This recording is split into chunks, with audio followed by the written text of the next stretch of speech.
আসসালামু আলাইকুম প্রিয় দর্শক। শীতের সকালে গ্রাম থেকে স্বাগত জানাচ্ছি আরও একটি নতুন ভিডিওতে। যারা গ্রাম ভালোবাসেন, এই চিরায়ত গ্রাম বাংলার অপূর্ব রূপ যাদের ভালো লাগে, ভিডিওটি তাদের জন্য। দর্শক, হেমন্তের শেষ সময় এবং পৌষের শুরু। মাঠের বেশিরভাগ ফসল কাটা হয়েছে, নবান্নের ধান ঘরে উঠেছে কৃষকের। কিছু কিছু জায়গায় এখনো সামান্য কিছু অংশ বাকি রয়েছে। আর সেই সাথে শীতের যে সমস্ত সবজি, সেগুলোর ফলন বেশ ভালোভাবেই হয়েছে। দেশ থেকে বা প্রবাস থেকে যারা আমার এই ভিডিওটি দেখছেন, আমি আবারও স্বাগত জানাচ্ছি। আর অনুরোধ করছি আমার এই চ্যানেলটিকে সাবস্ক্রাইব করে দেওয়ার জন্য। আর হ্যাঁ, আমার এই ভিডিওগুলো যদি আপনাদের ভালো লাগে, তাহলে অবশ্যই অবশ্যই ভিডিওতে লাইক কমেন্ট করে আমাকে সহযোগিতা করবেন, যাতে আরও নতুন নতুন সুন্দর ভিডিওগুলো আমি আপনাদের জন্য তৈরি করতে পারি। ধন্যবাদ প্রিয় দর্শক। দেখতে থাকুন গ্রামের সৌন্দর্য, সাথেই থাকুন শুরু থেকে শেষ পর্যন্ত।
দর্শক, সরিষা ফুলে ভরে গেছে মাঠ।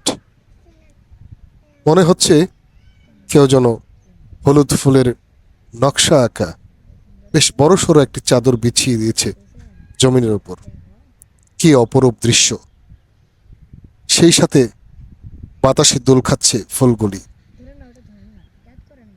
এটি কি সুন্দর একটি দৃশ্য! আসলে সামনে দাঁড়িয়ে না দেখলে বিশ্বাস করা কঠিন।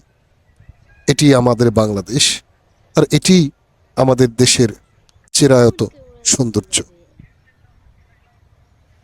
প্রিয় দর্শক, সাথেই থাকুন এবং দেখতে থাকুন আমাদের গ্রাম বাংলার অপরূপ রূপ বৈচিত্র্য। এবং সেই সাথে অনুরোধ করি, ভিডিওটি যদি আপনাদের ভালো লাগে তাহলে অবশ্যই ভিডিওটি শেয়ার করে দিবেন, যাতে করে বিশ্বের কাছে আমাদের বাংলাদেশের এই সৌন্দর্যের পরিচয়টা আবারও নতুনভাবে ফুটে ওঠে।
প্রিয় দর্শক, আমরা একটি বাড়ির উঠোনের উপর দিয়ে যাচ্ছি একটা জিনিস আপনাদেরকে দেখানোর জন্য।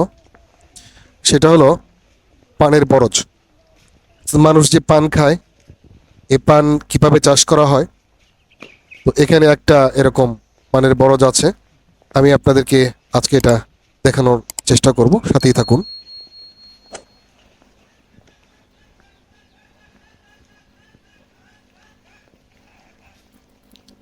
কি সুন্দর পরিবেশ গ্রামের। আসলে গ্রামে না আসলে এরকম পরিবেশ খুঁজে পাওয়া মুশকিল। দর্শক, এই যে এটা হলো পানের বরজ। ভেতরে যে গাছগুলো দেখছেন এগুলো পান গাছ, আর এগুলোই এভাবেই চাষ করা হয়। আরেকটা জিনিস আপনাদেরকে দেখাবো, সুন্দর একটা জিনিস। এই যে এটা এটা হলো পাতাবাহার গাছ। আমাদের অনেকেরই গ্রামে বাড়িঘরের সামনে এরকম পাতাবাহারের গাছের বেড়া দেওয়া থাকতো এবং গেটে এরকম পাতাবাহারের গাছ লাগানো থাকতো। বেশ সুন্দর। অনেক দিন পর এই জিনিসটা আমি খুঁজে পেলাম, আপনাদের সাথে শেয়ার না করে পারলাম না। আসলে এই জিনিসগুলো আমরা এখন আর সচরাচর চোখে দেখি না। এই সৌন্দর্যগুলো আমাদের কাছ থেকে ধীরে ধীরে হারিয়ে যাচ্ছে। হঠাৎ করে এরকম একটা পাতাবাহারের বাগান খুঁজে পেলাম, আমার কাছে খুব ভালো লাগলো। দর্শক, সাথেই থাকুন, যাচ্ছি গ্রামের ভেতরের দিকে কিছু দৃশ্য আপনাদেরকে দেখানোর জন্য।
দর্শক, চলতে চলতে এক ভাইয়ের সাথে দেখা হলো, আর তার এই ছোট খামারটি দেখতে আসলাম। এটি একটি মুরগির খামার।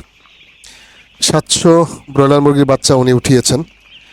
এর আগে আরও 4বার উনি এটা করেছেন এবং সফলও হয়েছেন। তো এবারও 700 বাচ্চা নিয়ে শুরু করেছেন।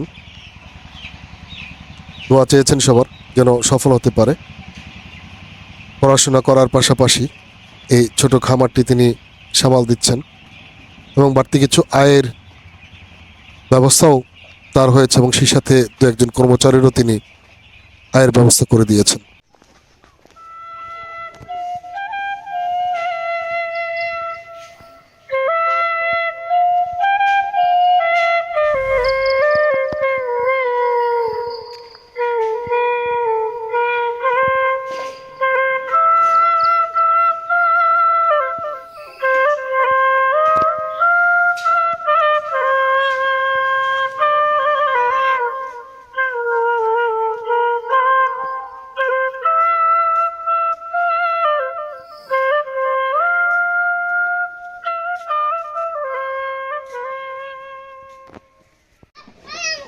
আপনাদের মনে আছে ছোটবেলার কথা?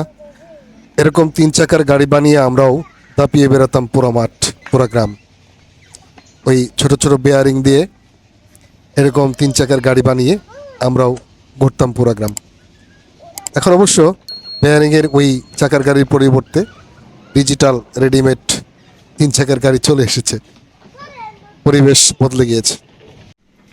হাঁটছিলাম, হঠাৎ এই ছাগল ছানা দুটো আমার চোখের সামনে চলে আসলো। বেশ নাদোষ নাদোষ এবং সুন্দর, কিন্তু গাছটার একেবারে 12টা বাজিয়ে দিয়েছে। এই সুপারি গাছগুলো খেয়ে শেষ, কিন্তু থামছেই না। একটার পর একটা খাচ্ছে আর খাচ্ছে।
কই যান আপনারা?